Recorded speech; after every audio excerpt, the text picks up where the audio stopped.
तो इस फिल्म की शुरुआत होती है काफी आगे के टाइम से, जब दुनिया ने बहुत तरक्की कर ली थी। दुनिया से हर बुरी चीज जैसे कि जंग, भूख, खतरनाक बीमारियां सब खत्म हो गई थी। अब ना तो दुनिया में कहीं भी खाने की कमी थी और ना ही कोई बीमारी ऐसी थी जिसका कोई इलाज ना हो सके। इससे भी बड़ी बात कि स्पेस में जाना आम हो गया था।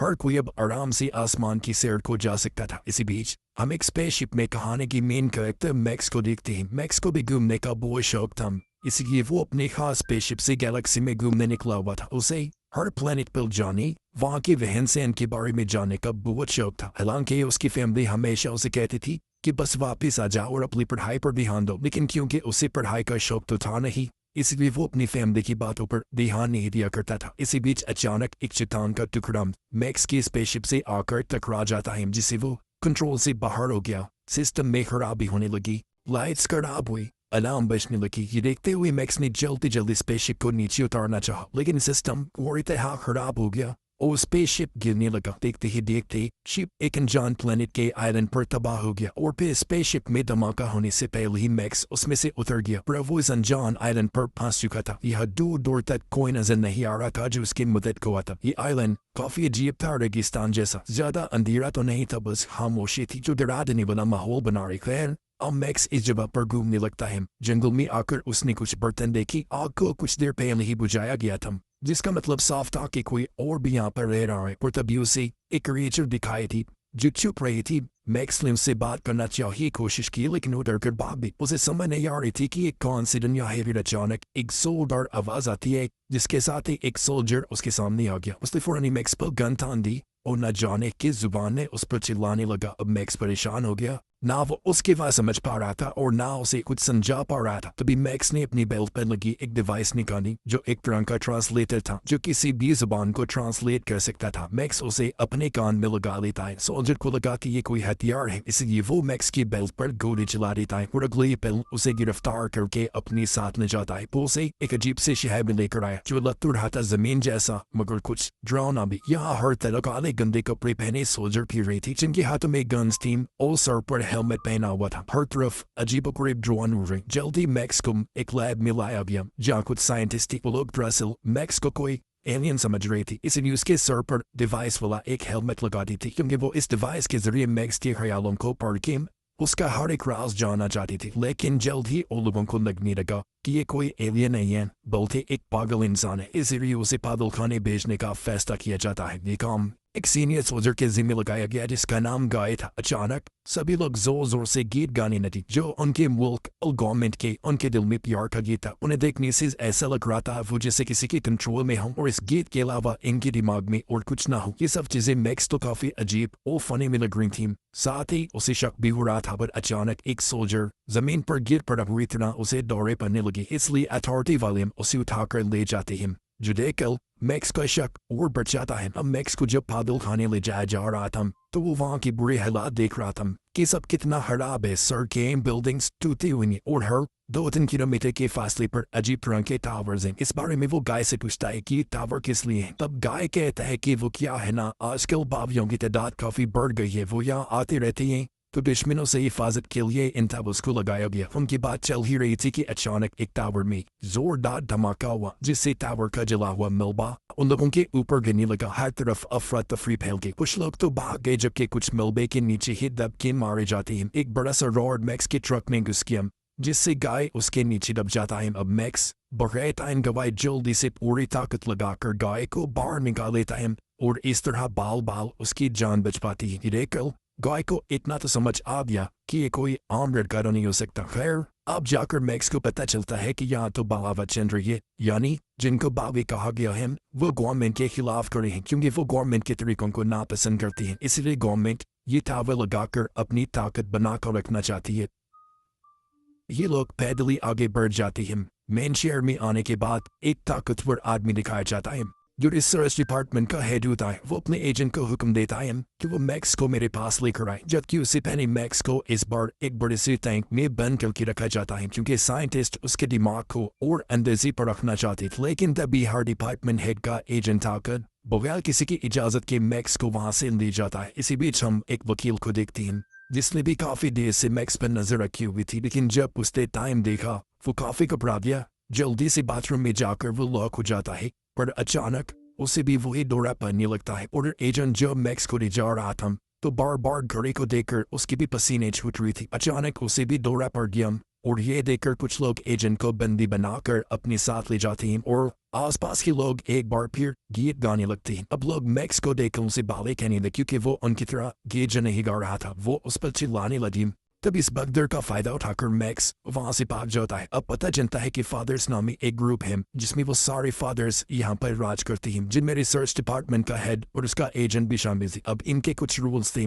जो भी फादर छोटी सी भी गलती अगर करता तो बाकी फादर्स उसे मार दिया करती थी। अब मैक्स एक बार में गया जहाँ की वेट्रेस उसे काफी अच्छी लगी। दोनों की कुछ देर तक बातें हुई और उनकी अच्छी दोस्ती होगी। एक दूसरा बदतमीज कस्टमर वेट्रेस से बदतमीजी करने लगा। मैक्स ने उसे रोकने की कोशिश की लेकिन दोनों की लड़ाई हो जाती है। उसने कई बार मैक्स पर हमले किए लेकिन उसने हर हमले को नाकाम बना दिया क्योंकि उसके पास बहुत ताकत थी। इसके बाद मैक्स ने वेट्रेस को यहाँ आने तक की सारी कहानी बताई। बातों ही बातों में उसे पता चला कि वेट्रेस गाय की बहन है। वेट्रेस मैक्स को अपने घर ले जा रही थी तो वो भी खुशी खुशी मान गया। लेकिन जब दोनों बार से बाहर आई तो वो बदतमीज आदमी फिर से आ गया। इस बार वो अपने गुंडे भी साथ लेकर आया था मैक्स से बदला लेने के लिए। अब मैक्स भी जानता था कि इनसे कैसे निपटना है। जैसे ही उन लोगों ने तलवार से हमला किया मैक्स बड़े ही आराम से बच गया और वो लोग मैक्स पर झपट पड़ी लेकिन उस पर तो कोई असर ही नहीं हो रहा था।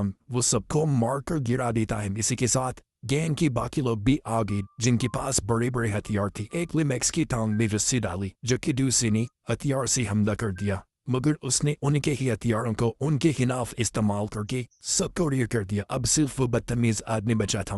वो गोर डिवाइस को मैक्स की तरफ फेंकता है जिस पर ब्लेस लगी हुई थी, लेकिन कुछ भी होने से पहले मैक्स बड़े आराम से बच जाता है। घर पर आने के बाद गाय भी मैक्स को अपने घर में रहने की इजाजत दे देता है। धीरे धीरे मैक्स यहाँ के तौर तरीकों को समझने लगता है। उसे एक चीज बहुत हैरान कर देती है। उसने देखा कि गवर्नमेंट उसके ख्यालों को टीवी पर किसी फिल्म की तरह दिखा रही है। उनकी गवर्नमेंट लोगों को ये कहती है कि हम लोग अपने प्लेनेट के अंदर रहते हैं ताकि सतह पर, क्योंकि बाहरी दुनिया में कोई सितारा प्लेनेट कुछ भी नहीं है। साथ ही उनको ये भी बताया जाता है कि उनके फादर्स ने बागियों के खिलाफ जंग जीतकर ये दावा लगाए हैं, तब जाकर उनका ये प्लेनेट, ये मुल्क बचा है। गाय मैक्स को कहता है कि अपने मुल्क की हिफाजत करना सबसे बड़ी जिम्मेदारी है, तुम भी मेरी तरह गार्ड बन जाओ। मैक्स इसके लिए मान गया। जहाँ उसकी आर्मी वाली ट्रेनिंग शुरू हुई जिसमें उसने गीत भी सीखा और कई सारे इम्तिहानों को पास किया। बागियों की चीजों को शूट करने वाले इम्तिहान में तो उसने टॉप किया, यानी वो कमाल का शूटर भी था। अब कड़ी ट्रेनिंग के बाद मैक्स को आर्मी ने भर्ती कर लिया गया। उनका पहला मिशन बागियों के एक अड्डे को तबाह करना था। जल्द ही ये लोग वहां पहुंचते और इन्होंने वहां हमला कर दिया। बॉम्ब फेंकी गई और बागियों को घसीटा गया। ये चीज मैक्स को अजीब लगी क्योंकि उसने देखा कि बागी लोग कोई मॉन्स्टर की रीजन नहीं है, बल्कि ये तो कुछ डरे हुए लोग हैं। ये देख मैक्स ने उन्हें ना मारने का फैसला करके बंदूक नीचे फेंक दी, जबकि बाकी लोग बुरी तरह बागियों को मार रही थी। जानवरों की तरह घसीट कर उन्हें ले जाया जा रहा था और ये चीज जाहिर है मैक्स को भी बहुत अजीब लगी और बुरा भी लगा। अब बागियों को सजा के लिए कोर्ट लाया गया, फिर उनको सामने खड़ा करके उन पर तेज रोशनी फेंकी, इतने तेज कि उनकी आंखों में तकलीफ होने लगी। बहुत सारे बागी चिल्लाए कि प्लीज हमें छोड़ दो, हमने तो कुछ भी नहीं किया। जबकि बहुत सारे लोग फादर्स को बुरा भला कह रहे थे और अब जो लोग रो रहे थे उन्हें मजदूर बनाकर बेच दिया गया, जबकि शोर मचाने वालों को मार डाला गया। अब एक बागी जिसके बाजू मशीन के थी उसे लाया गया। फादर्स ने उसे गैस से भरे सूट में बांध दिया जिससे धीरे धीरे उसका जिस्म जलने लगा और तड़पते हुए उस बेचारे की मौत हो गई। ये देख मैक्स को काफी बुरा लगा। उसे गुस्सा भी आ रहा था लेकिन गुस्सा दबाते हुए चुपचाप वहां खड़ा रहता है। घर आने के बाद मैक्स ने गाय को कहा कि बहुत गलत हो रहा है। गाय ने उसे कहा कि ये ठीक है और हम यही तरीका अपनाते हैं, क्योंकि हर कोई अब मैक्स को जानता था। इसलिए एजेंट उसे पकड़ने के लिए आ गया, पर उससे पहले फादर्स का हेड मैक्स की वफादारी का टेस्ट लेना चाहता था। इसलिए वो मैक्स को जंगल में ले गया और उसके सामने दो बागियों को खड़ा करके कहा कि इन्हें उड़ा दो। मैक्स कहता है कि मैं इन्हें सबके सामने नहीं, अकेले में मारूंगा, पर कुछ दूर ले जाकर वो उन दोनों को छोड़ देता है। वापिस आकर उसने फादर्स के हेड को कहा कि मैं आर्मी छोड़ना चाहता हूँ। ये सुन हेड गुस्से से अब बगुला हो गया। उसने मैक्स पर गन तान दी। हालांकि गाय ने उसे रोका लेकिन उसने बहुत सारे गोलियां मैक्स पर चला दी जिससे वो काफी जख्मी हो जाता है। अब हेड जबरदस्ती गाय को अपने साथ ले गया जबकि मैक्स की लाश को वहीं छोड़ देता है। उधर सभी फादर्स प्लान बना रहे थे कि किस तरह वो सभी बागियों को एक साथ ही खत्म कर दें। दूसरी तरफ बागी जंगल में मैक्स की लाश को ढूंढ रही थी।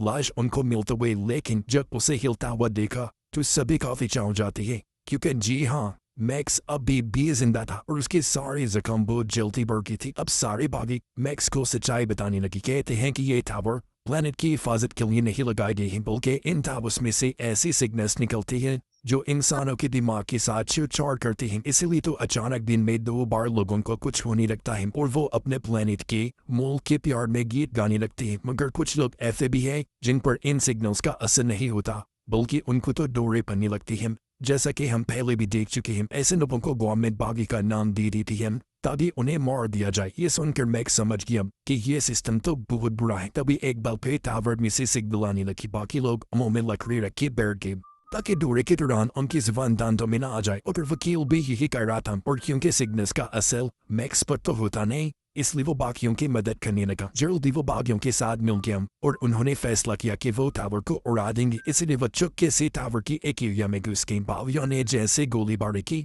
तो सभी सोल्जर्स अलर्ट हो गए। मैक्स तो बड़े आराम से आगे बढ़ रहा था। जो भी उसके सामने आता जा रहा था वो मार मार कर उनको साइड पर कर रहा था। बाकी भी मुकाबला कर रही थी। कुछ तो मारे गए जबकि कुछ दीवारों के पीछे खड़े होकर गोलियां चला रही थी। मैक्स बड़ी बहादुरी से टावर के नीचे पहुंचा और वहां बॉम्ब लगा देता है। फिर उसने सभी भागी, चाहे वो जिंदा हो या मरा हो, उन पर हुक से रस्सियां काटी और उनको घसीट कर ले जाने लगा। कुछ ही देर में मैक्स और उसके टीम खतरे से दूर हो गई। टावर में जोरदार धमाका हुआ और वो उड़ जाता है। लेकिन यह मुश्किल बहुत तकलीफ दी थी क्योंकि एक और साथी उनके सामने दम तोड़ जाता है और अब बस मैक्स एक बागी ही बचा था। अब मैक्स वेट्रेस के घर गया, लेकिन पड़ोसी ने उसे देख लिया था, इसलिए फौरन उसने पुलिस को बता दिया। गाय मैक्स पर चिल्लाने लगता है, पर इसी बीच वहां पर पुलिस आ गई, जो देखकर मैक्स फौरन वहां से भाग जाते ताकि गाय और वेट्रेस किसी मुसीबत में न पड़ जाए। लेकिन 12 तो पहले उसका इंतजार कर रही थी, मगर यहाँ भी वो रुका नहीं और एक के बाद एक सबको मार गिराता है। लेकिन बेबस तो वो तब होता है